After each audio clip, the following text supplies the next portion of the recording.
the radio, building dreams and achieving more, telling it just like it is. Most of all, keeping it real. Are you ready for real talk? Changing lives and communities. Real talk. Saving all our families. Real talk. Bringing hope for you and me. Real talk. Real talk with Judy. Real talk with Judy on the radio. Real talk with Judy. Real talk with Judy on the radio.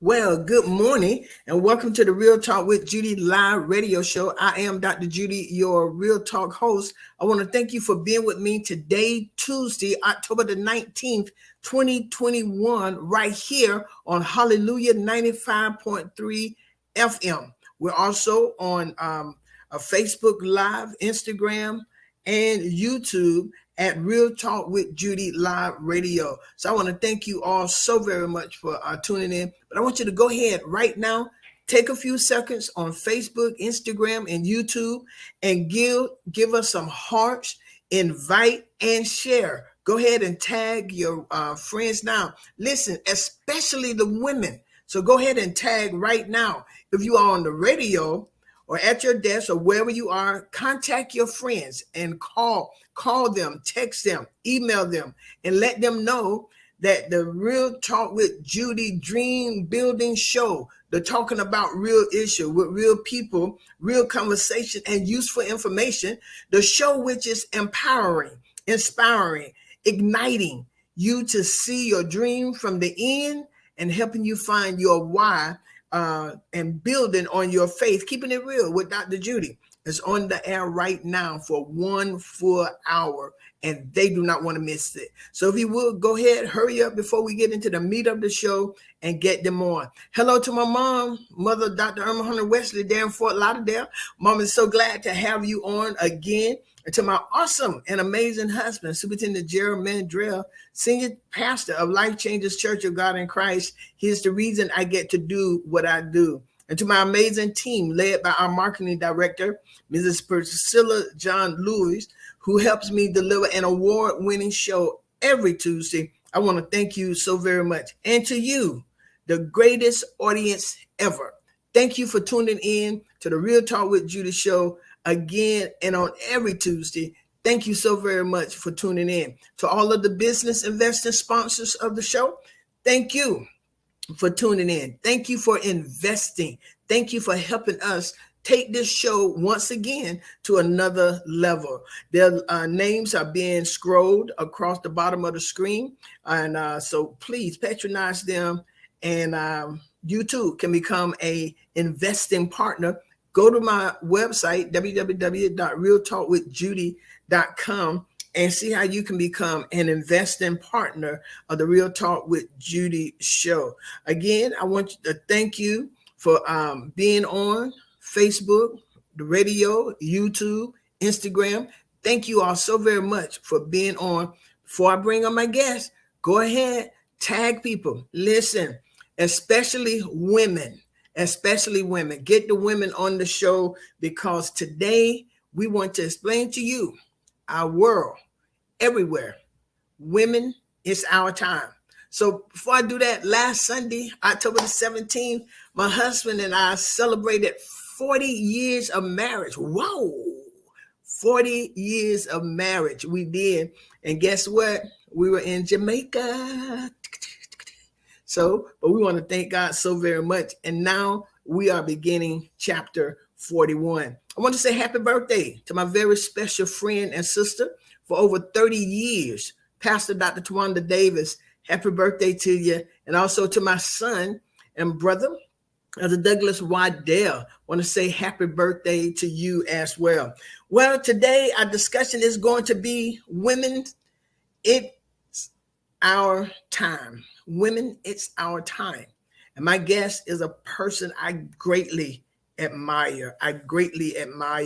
She's originally from Montgomery, Alabama, and has lived in Tallahassee for 20 years. She received an undergraduate in biology, a Master of Public Health from Florida A&M University, and she currently serves as the director of the Florida Dental Association.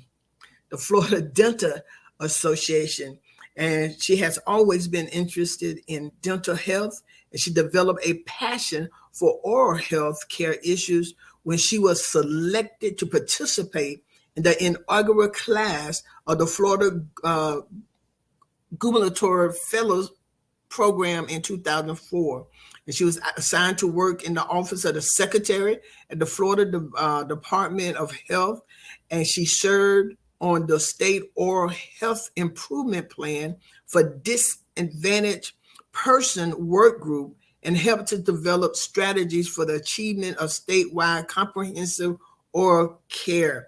And I want to say this about my guest.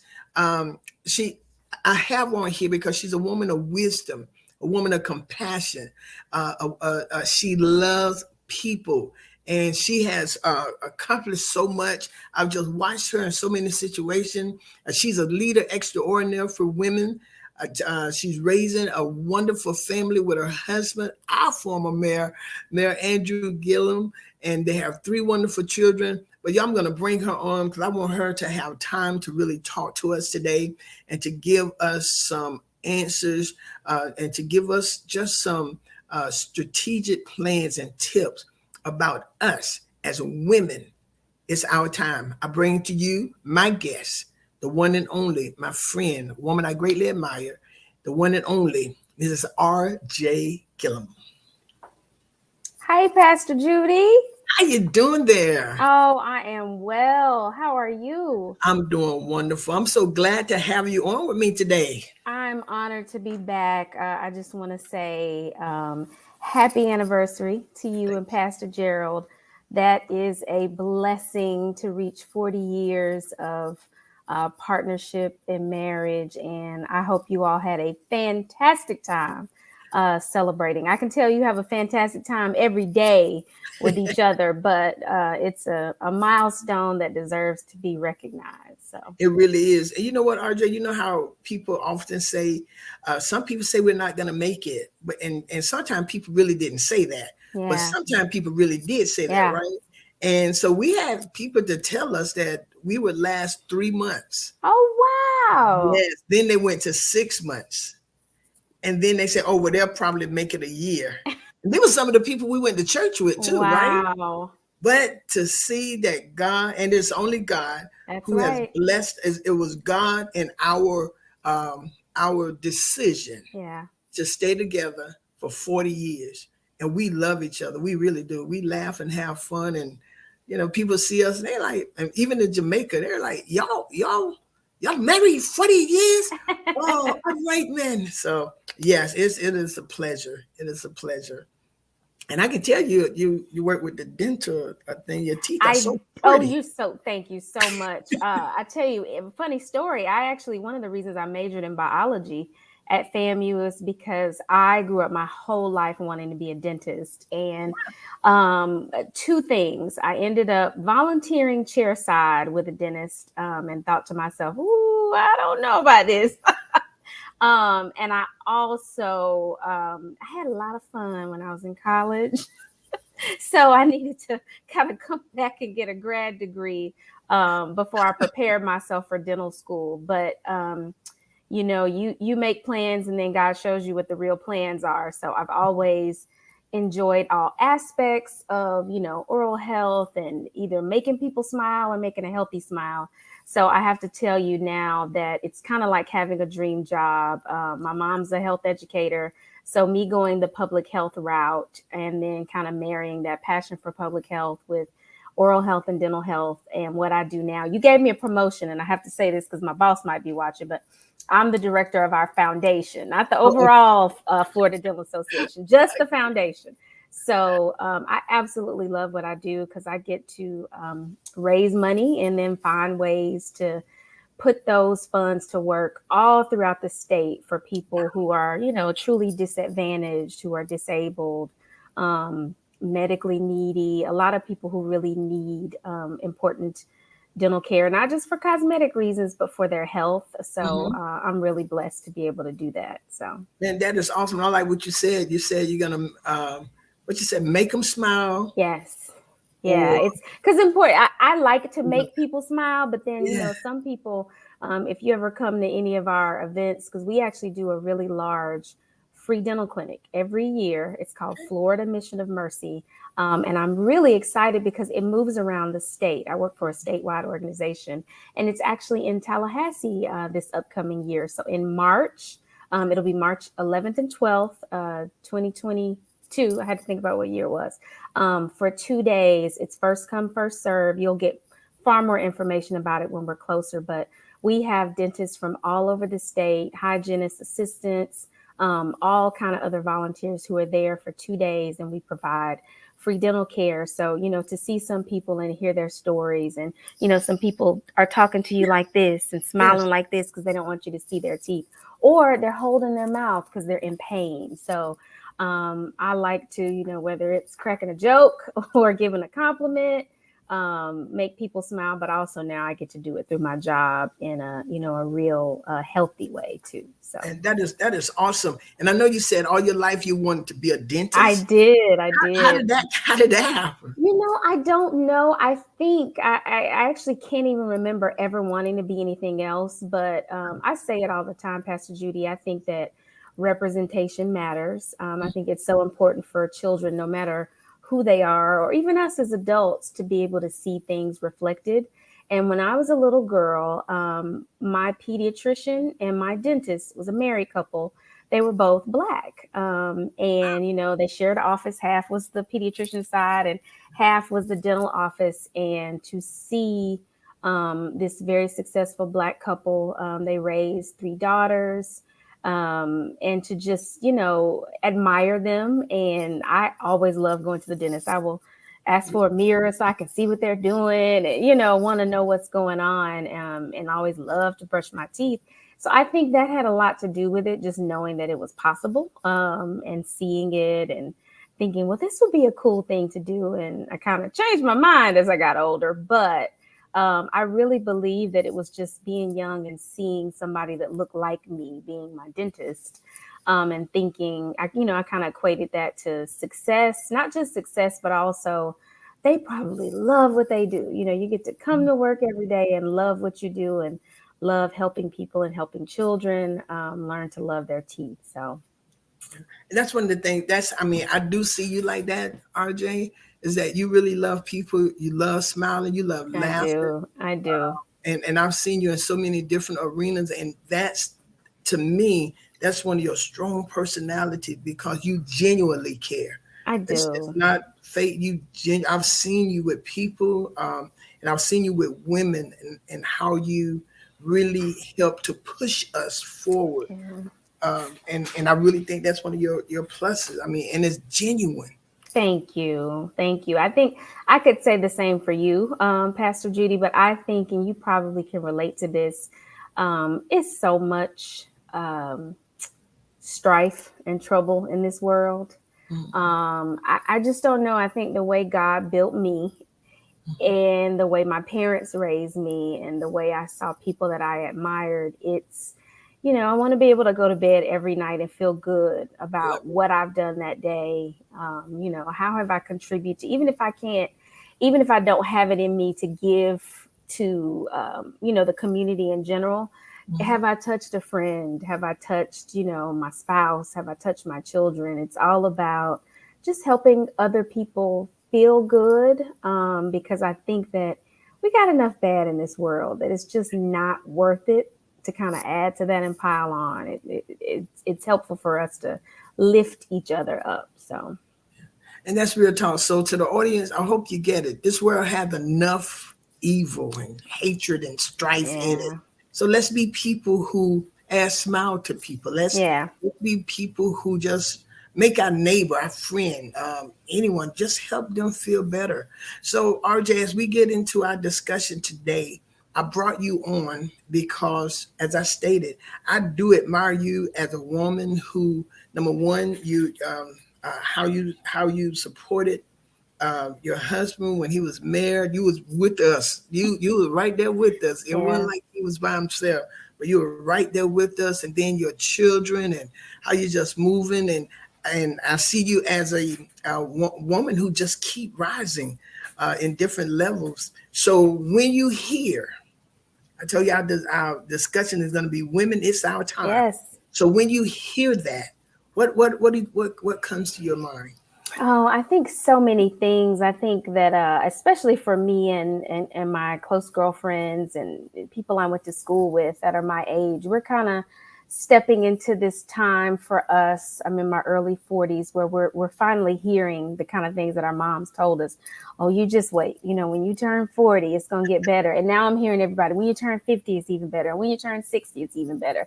But we spend so much time in our, I think, in adolescence and 20s and 30s, just trying to figure it all out, trying to chase things. Some of us are lucky that we kind of get it. We are able to chase our passion and it works for us. But for many of us women, I think, especially Black women, we do a lot for other people. If you are married, and I make no bones about the fact that I think I would consider my partnership with Andrew to be one where we are progressive and modern, but we probably have a pretty traditional, marriage. We're both strong people, but I still admire the fact that my husband feels as though he's the head of our household. That doesn't take away his respect for me. We lead our household together, but he takes on the mantle of the responsibility of being the head of our household. And, I appreciate that. The thing we say is, he is, the head, but I'm the neck that turns the head. Turn the head. Yes, ma'am. Right. But I think for so many people who are in marriages or committed relationships, when you go from being single to being in a relationship or a marriage, you have to try to figure out that dynamic. You're the same person you were, but you're different, right? And then if you become a parent, when you are a mother, that brings on a whole nother layer of, well, now I have this new identity and I'm just trying to figure it all out. So for someone like me who had a pretty public life, as I'm navigating all that, it just depended on who I was talking to. But 9 times out of 10, I was either Andrew Gillum's wife or, Caroline Jackson or Davis's mother. And sometimes you have to try to figure out, well, where do I fit into all of that? And I'm still figuring it out every day. I think it's better every day. But I think for most women, it's our time is an acknowledgement of, let's figure out where our place is individually so that you feel good about yourself, figuring out where your place is if you're in a relationship. What is the status of your professional situation? Are you doing the thing that you love? Or are you just working to get by for now? That's fine. That's important because that's what you have to do sometimes. Mm-hmm. But what are your long-term plans? Figure out what you want for yourself so that you don't lose yourself. I think so many women lose ourselves. I know we're going to probably talk about this later, but being intentional about taking leadership positions. I love that we're seeing more of us leading and running for office. And, if you never went to college and you wanted to go, you're never too old to go to school. All of those things, I feel like it's important for us to say individually and collectively, it's our time. I love the phrase that you put forth, and it really reminds me of, a couple of years ago, they had the T-shirts out, but Congresswoman Maxine Waters, when she said, I'm reclaiming my time. And, it's a statement that is part of procedure in Congress, is when you're in these hearings and you can either yield your time or you can reclaim your time.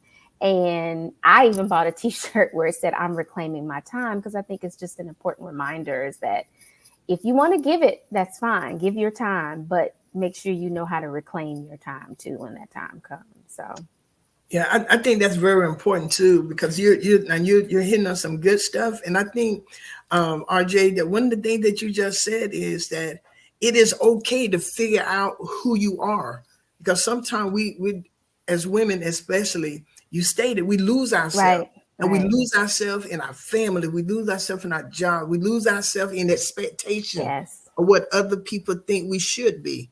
And I like how you said you all got y'all marriage dynamics good, and I think our marriage is that tradition. I don't know. It's just a Jerry and Judy marriage. I don't know. Yeah, right. Well, Yeah, you hit that right on the head. And, I probably said it more in the past couple of years after us being so public. But my mom, and I think I am appreciative of all the women around me, because we have always believed that your marriage is your marriage.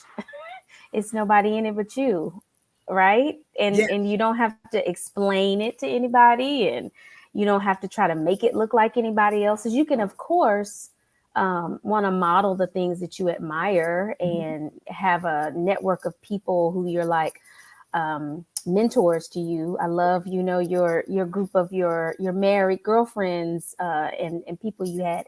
That's important to have that support system. But when it comes down to it, the big decisions, I'm sure the reason you and Pastor Gerald made it to where you are is because you didn't have extra people in your marriage for these we past didn't. 40 years. The only other person that's allowed in it is, God. And that's kind of important, that otherwise you'll drive yourself crazy You really will. trying to either do something that looks like what someone else is doing or do what you think you're supposed to be doing. And I'm just really grateful.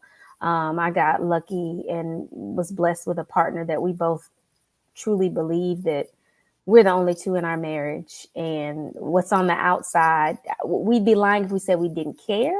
Right. But we do know that the most important thing is what we have and what's in it.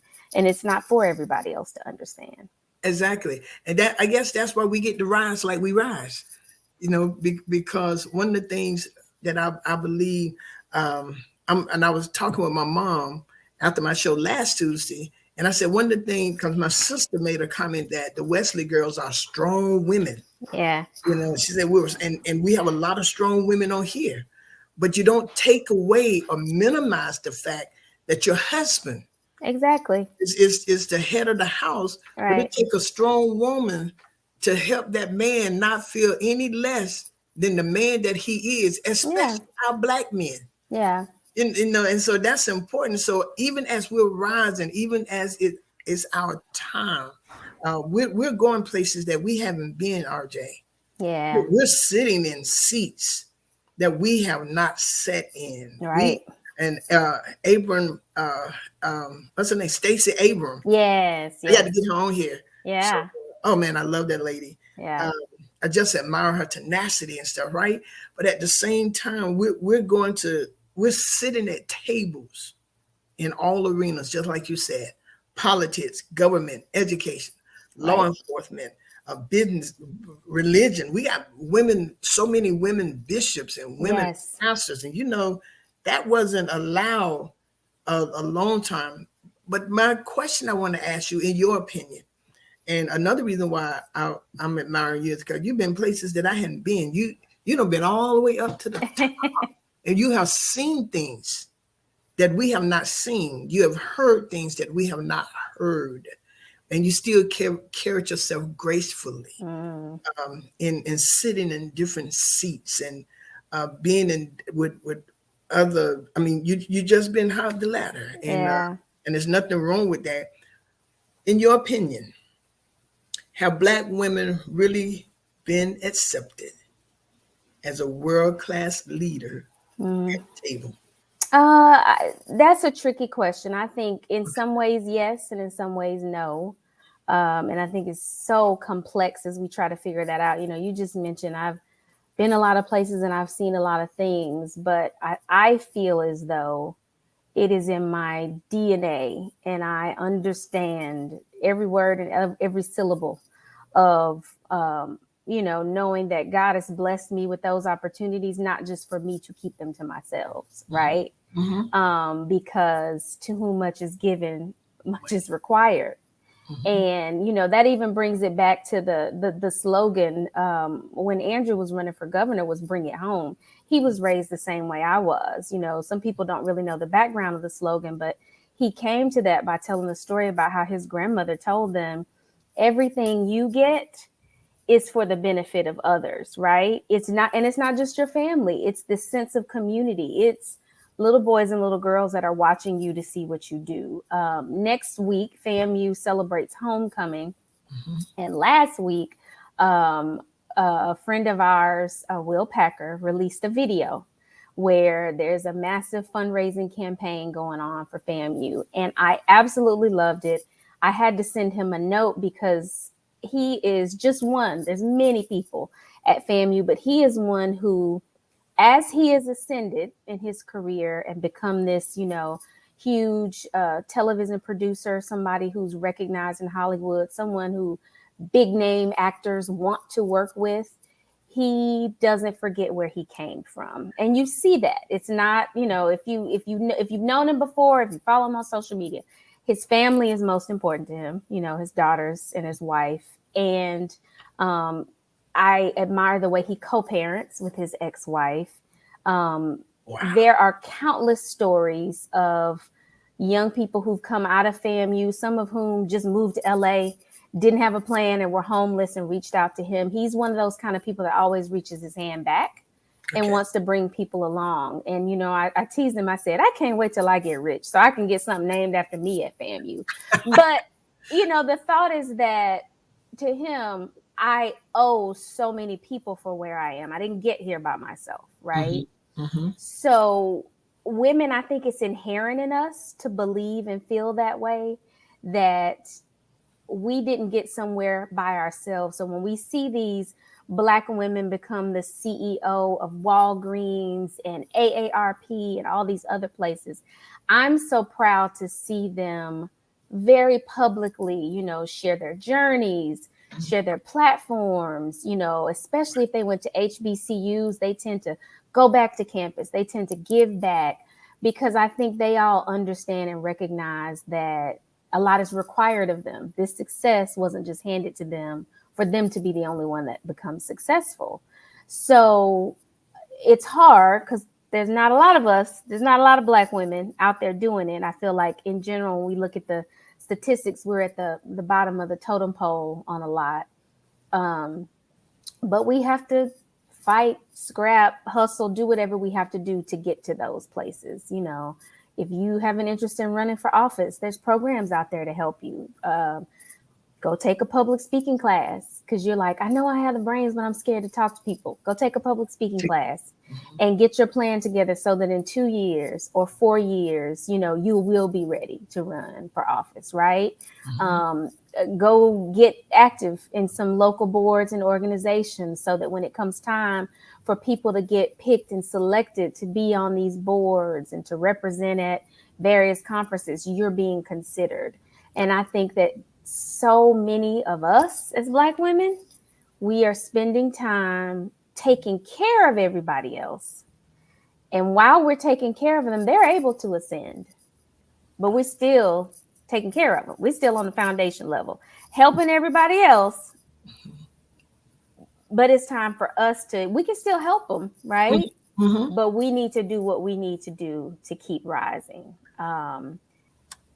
And I think that as more of us do that, it becomes more attainable for our little girls who are looking at us. Yes. And it becomes more acceptable, and people won't feel like they're taking a chance. And one other thing I'll say, because I know you have some other questions, Pastor Judy, but some of this is not necessarily as overtly offensive or biased as we think it is. A lot of this I'm learning, it's really the who you know game, right? I work for an organization that represents dentists in the state of Florida. Just by the numbers, the highest percentage of dentists in Florida are men. Our membership, those who join our professional organization, not only are they men, but they're white men. There's a lot of different reasons for that, right? Mm-hmm. For one, even though we have more and more women who are becoming dentists, women dentists are still just like most other women, and they may have families. They have other priorities. They are involved with their churches and on community boards. So they're not as involved in this, what we call organized dentistry. But if somebody calls me and says, hey, we have a position on this advisory board and we need a dentist. Do you know any? Well, if you ask me, 9 times out of 10, I'm going to give you 5 names. All 5 probably are going to be African American dentists because I know them, right? They're probably good friends. I'm not afraid to put my name to them. But I also know that if you're asking me, that's an opportunity because you may ask my friend, Dr. John Doe right here, but if John Doe is a white male, he might not be racist or biased, Right. but his 5 closest friends that he knows that will be great on this board are probably just like him. They're probably all white men. And that's something I've just kind of seen, especially in this last job, because I like to see stuff that looks like me. Yeah. And the tiniest thing, we have a magazine, a journal. When we need to call somebody to write an article, when we need to call somebody because we're trying to throw together a photo shoot at the last minute, who do you call? The people who are topmost in your mind. Well, if you don't have any Black dentist friends, you're not thinking of them, right? So it's not always intentional, but it's just a reminder to me. And I tell a lot of my friends, anybody I know that's Black and a dentist, pay your dues and join this organization. We do a lot for the profession. And I know you can probably still benefit from it without being a member, but there are benefits to membership. So when you come to the conference every year in Florida and you see all the big poster boards of the board of directors and the leadership, and you say, I don't see any Black faces, that kind of works both ways, right? We have to get involved and be out there and put our foot out there. And even if we don't win, we got to run for office. We got to show up to the meetings because nobody's just going to pluck you out of the crowd just because you're a good person, right? Yeah. That's where the faith without works is dead comes from. Wow. We actually have to do some work sometimes to ascend. And I think that Black women in general, it's not that we're not doing the work. I just think we got to be a little smarter and a little more strategic about how we expend our energy and our time. We got a limited amount of time. So what are you doing with it? Oh, RJ, you just said so much. I mean, if I was rich, I'll pay you. Cause look, that's the next step. I'm working on getting some money for my knowledge. Man, that was good. I just want to genuinely, I want to see us do well. Yeah. And it's you made me think of it when you said it. I have been put in positions and places where I can't leave those places and just say, man, that was so exciting. And that be the end of it. It has to be about what now? What can I do with this? Who can I help with this? Yeah. So. And I love what you're saying because you're telling, do y'all hear this? She's telling us we got to be prepared. Number one, we have to be prepared. It's our absolutely. Time. We have to be prepared. And when we're prepared and we put ourselves in positions and to go and talk to other people, we're sitting at the table, making room, saving a seat for the next sister. Yes. We're saving a seat for the next sister. So my sisters and brothers, when we get in a place, it's not just one thing I can say about Andrew. When Andrew was in office and he knew I loved to pray, I don't care when prayer, I don't care when prayer, what type of prayer he was having. And I've met so people from the big prayer that we did at the Presbyterian Church. Yes. And then when we did the citywide prayer, we did the walks. But I was in a place and prepared because I know he wasn't going to call me. I just got up there. Now, Lord. Exactly. You were ready. I was ready. and I'm prepared. I'm That's ready right. So not office, but I'm ready for some more stuff. But what you're just telling us, you made some very vital points, RJ, that I really hadn't thought about. Is that sometimes when we see certain posters or people, and I have stated, why no Black people on there? Right. I do it all the time.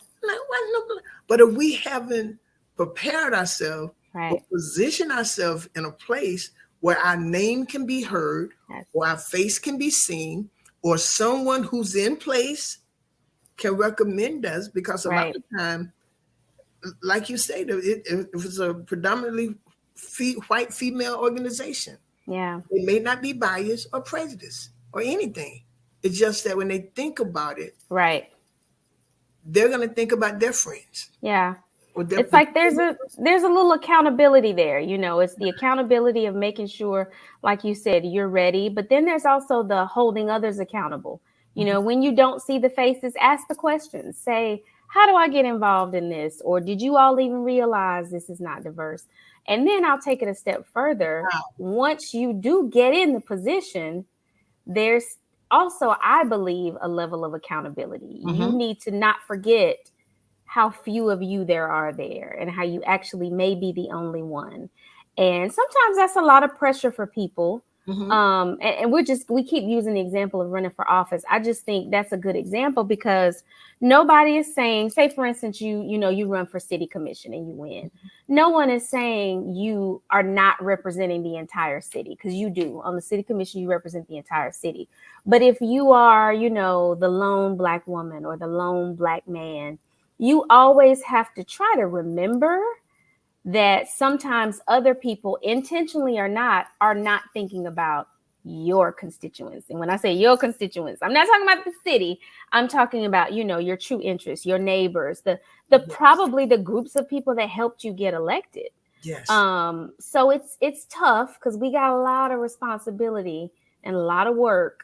But I just think that when we come together and do that work, it will be worth it. It'll be worth it because then there will be more of us, and there will be, we're bringing more people along, and the work gets lighter because there's more hands. There's more hands. Man, this is great. I mean, you just jumped out. Jumped right in. Come on. But one of the things that you stated too, that we got to be willing to share our platform. We have to be willing to share our platform. And one of the things that I've found with women, Black women, we become so territorial, or I don't know, so afraid that, for lack of a better word, and you can help me, that others going to outshine us. Absolutely. So we won't. I've seen it so many times. We rather push each other down instead of saying, "Hey, RJ got the ball. Go, RJ. Let's clap." To me personally, it takes nothing away from me if you're running the ball and we're winning. Right. Because I know when you get it, you're going to bring Judy up. But Absolutely. Judy got to remember too to bring up Abby. Absolutely. So I'm going to say something about that, Pastor Judy. I'm going to say that we are all still humans. And I think we have to also be careful those who we lift and exalt, because sometimes we know beforehand if those people are going to be team players or not, right? And like I was just talking about accountability, we have to make sure we hold those people accountable. But I also want to say that I believe grace is important. We got to give people grace. I think that a lot of times those folks are just human. If you are in a position of power or you're one of the only ones, sometimes that does feel good. It feels good to be right in that kind of position. And maybe you are nervous or scared that somebody is going to threaten that. So I think that, these two things can be true. These two things can be true at the same time. We just have to be really careful, what we do and how we conduct ourselves and how we hold people accountable when they behave like that. Yeah, and I'm sure your experience on some level, because I agree with you 100%. The Bible says don't put a novice in position. Yeah. And so, and it goes back to what you're saying about the training, the preparation, getting people ready for this, and say, hey, look, I got my eye on you, so I need you to come up some. Yeah. You want to come and you want to sit at this table, go to Toastmasters. Absolutely. One of the things I'm doing, I have a Dream Builders Family Affairs program. And I'm working with a lot of parents at governors' charters. And what I told them was, I want to train you that when they're asking or putting in place things for families, you would be prepared. Absolutely. Or what to say or how, because in some of our classes, RJ, they come in there, they don't do this, and exactly. they don't do this, and the white people and the Black people. And I'm like, but if you want to sit at the table, they're not going to hear you. Nope. You can say what you want. They're not going to hear you. I say, and so I'm bringing in people to talk to them because I want to prepare. I love that. So when they go to the table, they're prepared. I don't want them to say, "Oh, I come out of Dr. Judy class." Yeah. Oh, let me tell you, if no, that ain't Right. Dr. Judy class. Right. No, That's and not so what she taught you. I ain't taught you that. Yeah. Yeah. So yeah. Oh, I thought you were about to say. So we really want to get into that. Do you believe? And I know we're talking black and white. I am on a lot of this. Mm-hmm. Because I've experienced, and it seemed like sometimes we're, I don't know, held to a different standard or something. Yes. So, what challenges for Black women and minorities do we have that our other sisters may not have? That you. Yeah, I think like I'm just thinking about professionally. I really do feel the weight of the responsibility to educate others and bring issues to the forefront. I think what we experienced over the pandemic, the changes that happened as a result of the death of George Floyd, it was nothing new to us, right? Mhm. If you really think about it, what was different about George Floyd than, any of these other cases that have broken our hearts? I truly believe that as unfortunate as that incident was, Mhm.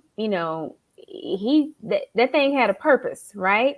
Because Yeah. the world was at a standstill and Right. everybody had to listen and pay attention. You couldn't Right. pretend like you didn't pay attention. Right. So, more businesses, companies, just friends, especially a lot of us still had children at home. Your kids probably saw you watching the news or they're having conversations with other kids, were at a point where they couldn't pretend like they didn't know this was going on in the world. And I had some tough conversations with people. What I appreciated most was the white women who reached out.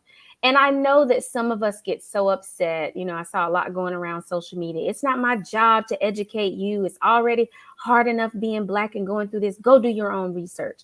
I totally understand people like that. I respect that opinion. I just feel differently because these weren't random people coming to me. This was my friend and my coworker, or the person I know whose husband is a state trooper and doesn't know what to tell their children, because in their house, of course, Right. they are Right. proud of their father, and now all these people are saying your father is a bad person. What do I tell my kids? How do I educate my kids? And I really appreciated tough conversations I had with people that were simple conversations. Like one day, one of my coworkers said, something about, I'm sorry, I get it, but I don't want all this stuff coming into sports because I just want to watch the game. And I saw that as a teachable moment. I said, there is a reason we now play the Negro National Anthem at NFL games. There is a reason why Black athletes are held to different standards than white athletes. This is our culture. LeBron James can't just ascend to where he is and just be a good player Right. and not give the money he gives to social justice efforts and education, because that is not our culture. We're not really okay with you going off and being successful and not giving back to us and helping out the people that helped you get to where you are. Exactly. And I feel like once we had an open, honest conversation in the break room at work, they now said, okay, I get it, and just explaining privilege to people. I have a good friend who, he struggles with the idea that all white people have privilege and all white men have privilege because he grew up dirt poor. Parents are wonderful people that taught him about respecting all cultures. And I told him, I know that about you because we're friends. The average person doesn't know that about you. And we also can't say for certain that you haven't gotten where you've gotten in life because of what you look like. It's only now that HR directors are trained to either not look at the name or not look at the school, or to, because there's implicit bias as well as explicit bias. It doesn't matter how good your intentions are. White people in general have just had it a little better than other people. And I don't mind having conversations with people about that. I don't mind sharing with them when I see the posts coming up about, if you have kids in elementary school, here's a list of books for your kids to read. I don't mind telling my white friends, when you sign up to give toys for the toy drive. 9 times out of 10, that's a Black family, depending on the organization. Don't go buying white dolls. Yeah. Go buy a Black Barbie doll or a Black baby doll, because when we do our toy drive, I don't want this little girl at the housing authority praising something that doesn't look like her, because she gets enough of that. She needs to see this beautiful Barbie doll or this beautiful baby doll that looks like her, right? She needs to see the movie and the Disney princess that looks like her, so that she doesn't go crying at night that she don't look like Elsa. So it's the smallest things. Yeah. It's a big thing, but it's these small things that we can do to help advance it and to not make it so hard and so far for people like us to get into this business arena, get into these spots, and just make it a little easier on all of us. Yeah, I appreciate that. And if you all are paying attention and listening to how RJ is answering these questions, nothing is but she's giving us, if you're paying attention, she's giving us wisdom right now, how to answer questions. I respect that opinion. Yeah. However, I think differently. Yeah. And so that helps us as we're moving up the ladder, as we're moving up. There's a certain way we have to think, we have to talk. You're not lessening yourself. Yeah. You're bringing yourself onto the playing field. Right. Right. I watch how Stacey Abrams. I guess you see, I'm a fan. No, I'm a fan too. I love Stacey. We go back. She and Andrew have been friends for many, many years. So I love and respect her as well. That is one brilliant woman. I think we still don't know and understand the brilliance that she has. So I have been reading her books because I'm like, kind of like the Bible. You know, in the old days, how people used to put the Bible on their head. I've had her books on my head, like, come out of here, come into me now. But I watch her handle herself amongst men. Yes. Amongst the white men. Yeah. I watched her, how she carried herself and all of that. How important, RJ, would you say to us women, how important is it that we carry ourselves in a manner of strength, courage, and respect for ourselves in those arenas? Yeah, that's so tough, Pastor Judy. I know we are going through phases now where it's all about, we have the right to be able to be our unfiltered selves, our authentic and true selves. But I just believe that to be true. But there's a little bit of nuance in there, right? Mm-hmm. When I look up and realize that I'm the only in the room, my interactions mean a lot more, because I am now representing Black women, right? Mm-hmm. And it's not fair, but it is reality. Mm-hmm. And it also has consequences. So if I am selected and I am the only, what's going to happen if I act a fool and the next time there's a chance for somebody to get selected? Either intentionally or unintentionally, I might have taken a chance from another sister that really deserves it. And I know I'm gonna ruffle some feathers when I say this, but I'm gonna be real. I appreciate what you just said about what you teach people, because what I think is important, I value and appreciate this about Andrew. My mother's the same way. What's the end goal here, right? When you popping off on somebody, what's the end goal? Because trust me, I do know there is a time and a place to show people who they're dealing with. Coming from someone who feels that in general people take my kindness for weakness, you do have to show them who you are. But there's also a time and a place. There's a way to behave. And the one thing I am so grateful to my mother for is that she taught me that grace and strength can exist together, right? So when people see me, the people that know me, your demeanor is this. Andrew always talks about my grace.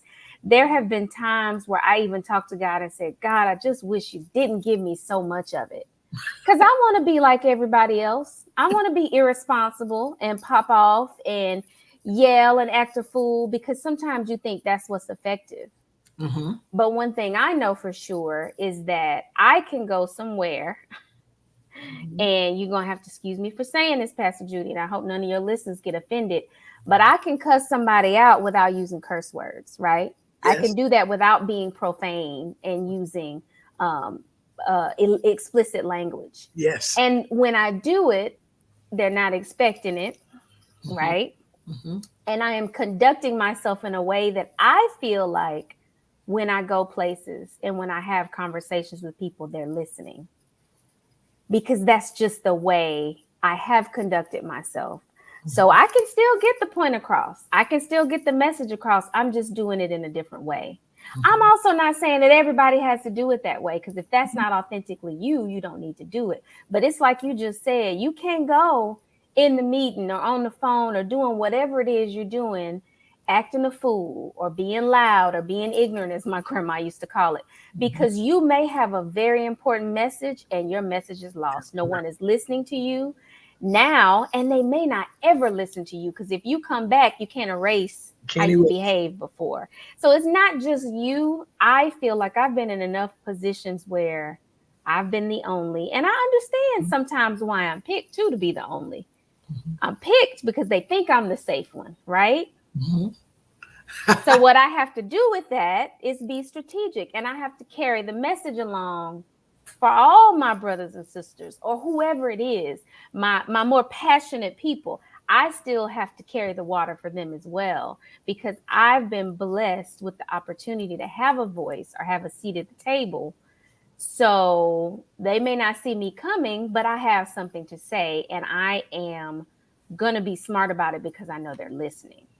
So that's a tough one. I know a lot of people completely disagree with me. I know a lot of women, even friends, who are my opposite. You know, they're never going to go and they're going to see me coming and they're going to hear from me and da, da, da, da.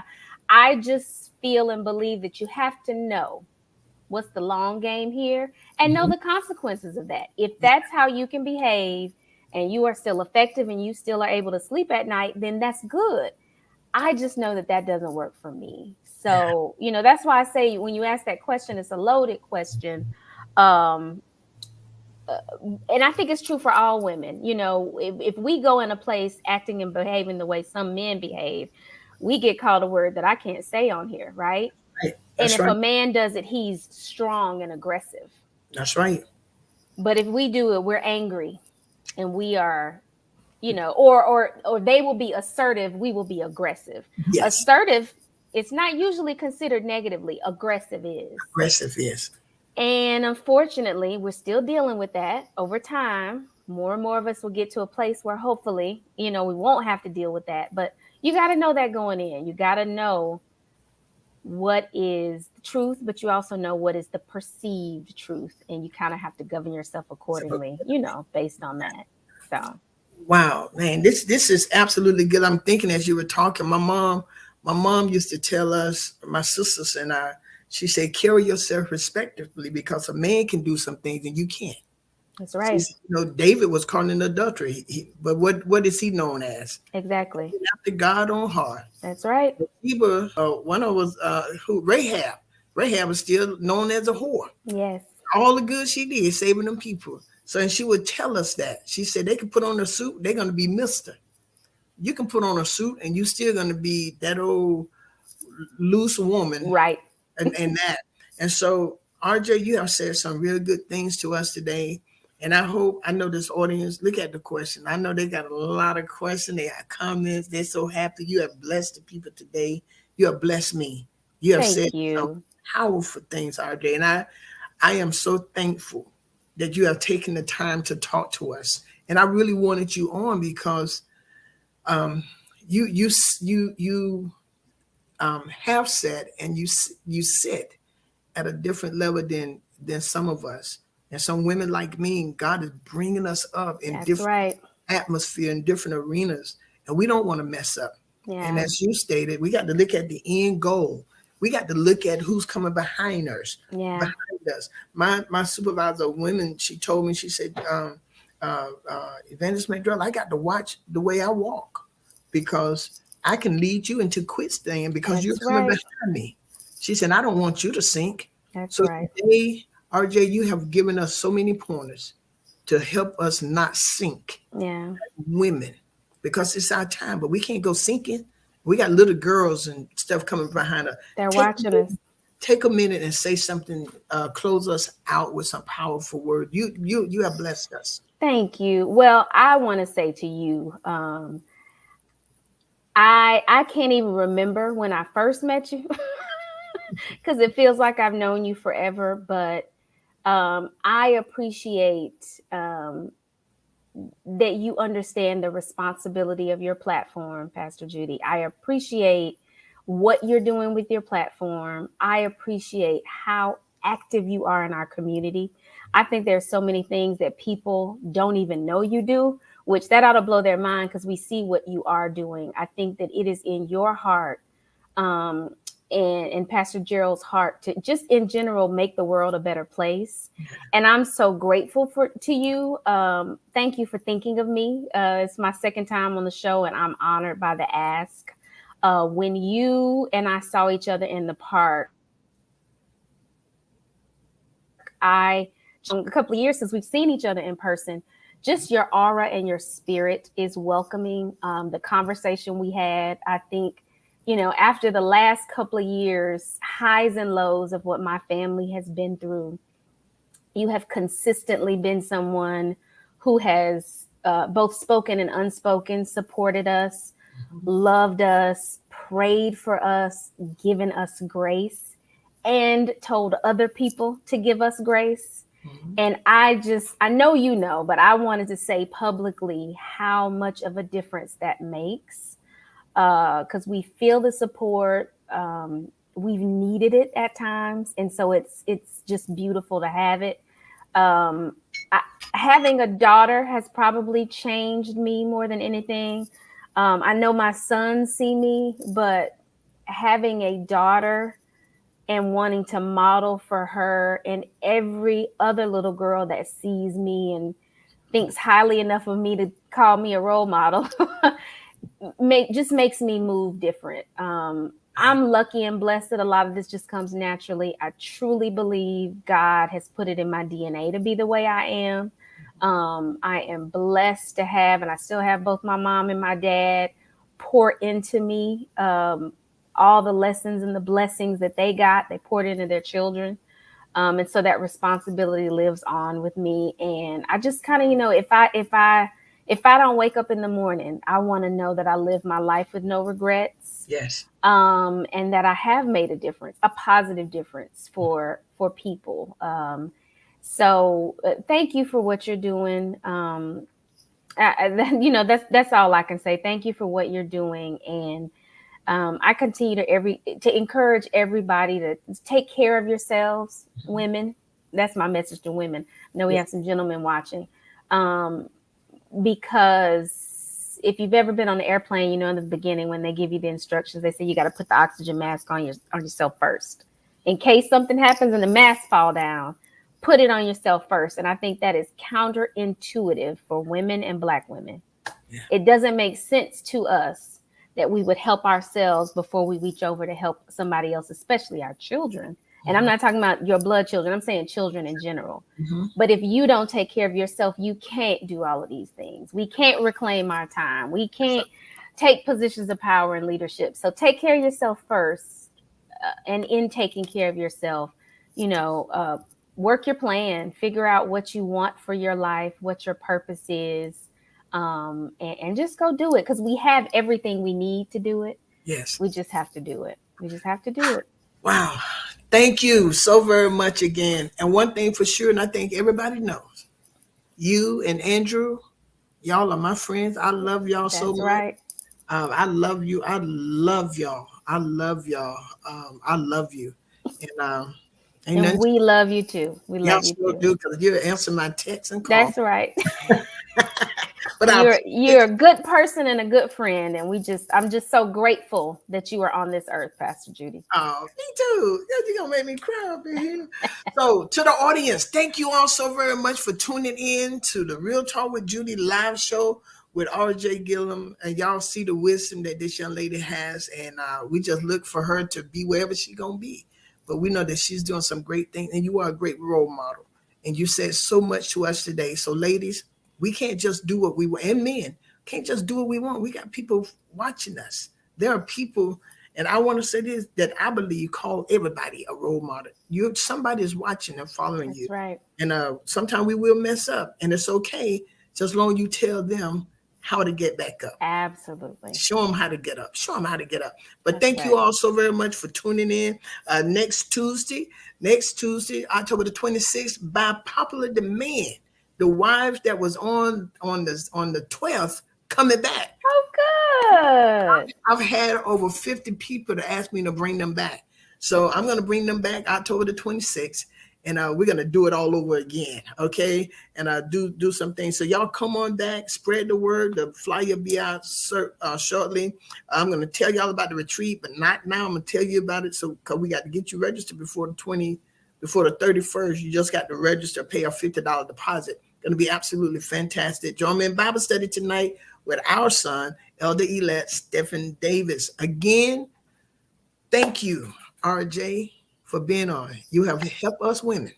You have helped us. And we're gonna reclaim our time. That's right. Full proof of it. Y'all, this has been a Real Talk with Judy show. And guess what? I see us in the future, and we're some bad women making things happen. That's Real Talk. Real Talk with Judy. Real Talk with